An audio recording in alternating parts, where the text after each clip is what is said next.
Hey folks, this is Vince with Dad's Gaming Addiction, and today we're going to take a very brief look at the game Hostile Takeover. This game is for 2 to 4 players, ages 12 and up, and the average play time is between 1 and 2 hours. Now it's important to stress that this game is still in the development phase, and it'll be reaching Kickstarter later this month, November 2013. Thus, everything that you see here is subject to change. In this game, players will be taking on a team of 4 mercenaries and will be competing against one another in order to earn victory points. Let's just take a quick look at the components and see how it's played. Now before I get started, I just want to again remind you folks that these are just prototype components and are not representative of the final product. With that being said, the game came with about 9 of these grids here. They're 10 by 10.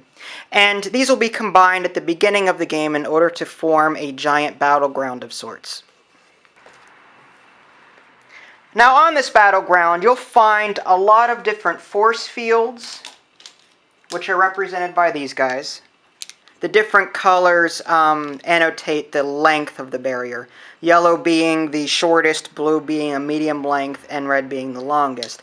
And you'll also find these barrier cubes. Players will be able to use these force fields and barrier cubes for cover.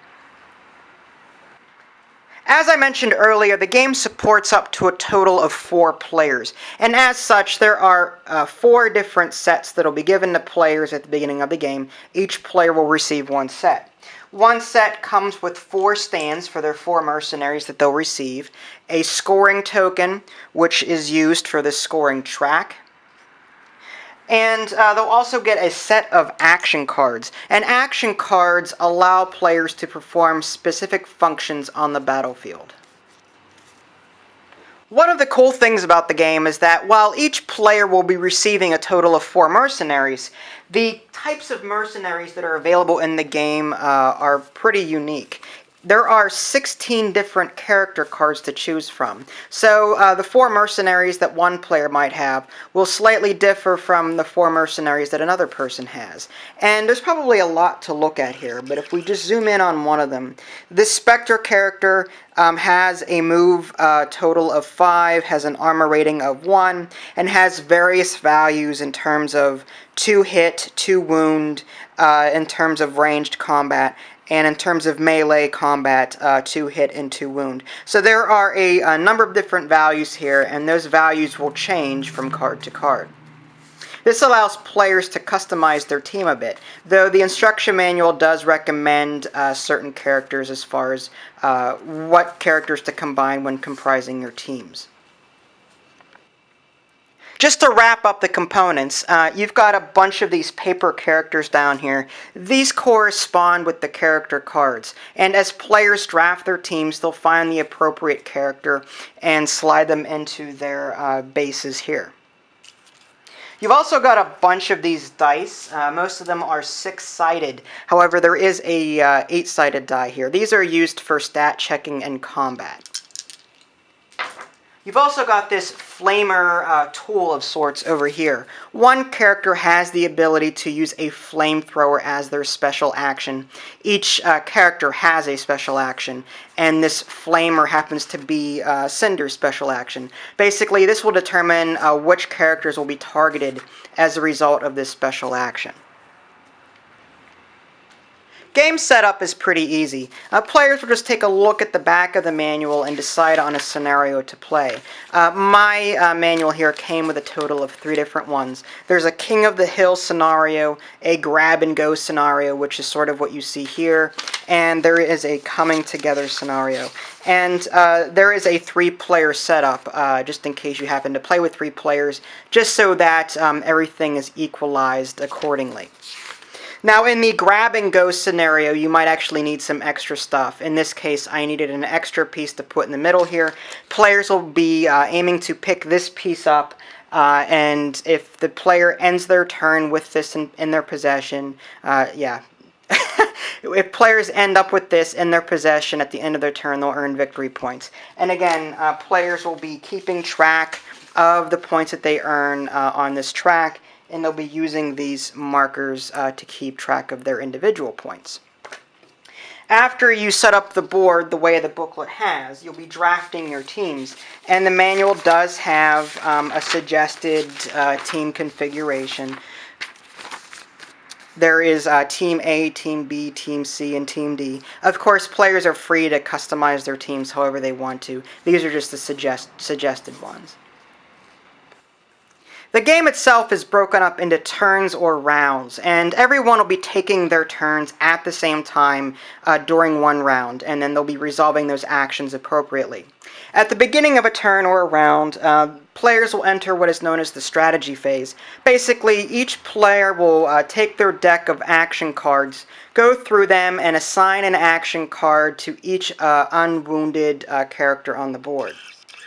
Now, there are a total of 4 different action cards to choose from, and these will determine how a particular mercenary behaves. You have a move action card, you have a fire action card, you have a melee action card, and an aim overwatch card. And each one of these action cards has a different initiative modifier. And initiative is something I'll cover later on, but that basically just determines who will be moving first or taking their action first. Once players have assigned an action card to each of their unwounded characters, they'll go ahead and assign energy tokens to their characters. And that is something that actually didn't come with my press copy of the game. But just to sum up energy tokens, players can assign a total of 4 energy tokens to various characters on the board, and those energy tokens will provide them with pretty specific buffs. You can use them to bring up a wounded character, for example. You can use them to increase your offense or defense, and so on and so forth. Once players have played an action card on each of their unwounded characters and assigned energy tokens as appropriate, they'll enter what is known as the initiative phase. And each of the action cards will be flipped over as a result, and each player will roll 3 of these 6-sided dice to determine their initiative value. And they'll take that final result and add in any modifiers. As I mentioned before, different action cards have different modifiers. Some, like this, say +2, while others actually take initiative away. They'll also factor in any characters that they happen to have that are wounded on the battlefield. And the high roller will determine when they actually go during that round, and so on and so forth. Once players have determined the initiative order, they'll enter what is known as the action phase. And players will go ahead and take turns in the order that they've chosen, performing 1 action per character on their turn. And just to indicate that they have performed an action, they'll just simply rotate that action card 90 degrees and then perform that action. And once all players are done taking their actions, or all characters are either spent as far as action goes, or either pinned or wounded, the action phase will end and a brief cleanup phase will begin. And that's pretty much all there is to it. This process will repeat until the victory conditions have been satisfied. In this particular scenario, in a 4-player game, a player will need 9 victory points in order to win. In a 3-player game, 11, and a 2-player game, 13. Again, the way you earn victory points will change depending on the scenario that you play. Now, the manual itself was about 8 pages front and back, so there is a lot of different things that I didn't cover that I really wanted to cover, but just didn't have time to do in a short preview. One thing I will note, however, that combat is probably the most complicated aspect of this game. There are a lot of numbers flying around depending on the circumstances. For example, ranged combat can get a little dicey.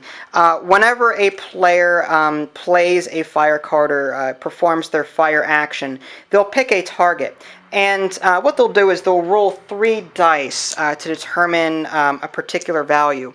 But they'll also have to factor in a set number of things in order to see if they actually hit the character.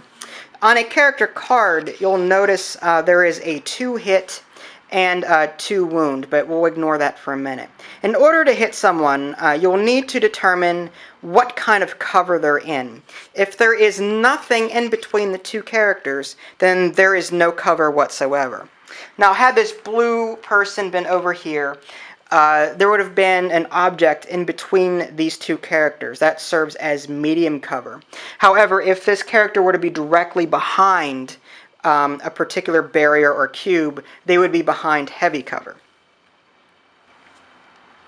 With that in mind, players will need to see the current action or current state of the target. There are two different rows here, one for someone that is running and one for someone that is stationary. You'll have to take a look at the target's action card to see what they're currently doing. In this case, the target is moving. So players will need to observe this little icon here when they're looking at the character card. So once you determine the target's cover and their current action, you'll go ahead and roll those dice and compare that total with the figures listed here depending on where it falls. Now you'll have short range, medium range, and long range, and you'll have to count the number of squares in between both characters to see which one applies. And if you manage to roll a value that is higher than the one listed here, then you will hit them. However, then you'll have to roll again to see if you actually wound them. If you miss during this particular phase, the character becomes pinned, and if you hit them, if you're successful, then you'll wound them. And a few different things happen depending on that, but any pinned or wounded characters will immediately lose their ability to perform their action on their turn. And there you have it. This is just a very brief look at the game Hostile Takeover. Again, I didn't cover all of the rules found in the manual, but this should give you a nice general overview as far as what you're in for should you support the game. Speaking of which, you can find the game on Kickstarter around the end of November 2013, so keep an eye out for it. If you like what you see, there's a link in the below description. There's also a link to my written preview, or you can find it at www.dadsgamingaddiction.com. This is Vince, thanks for watching, and I'll catch you next time.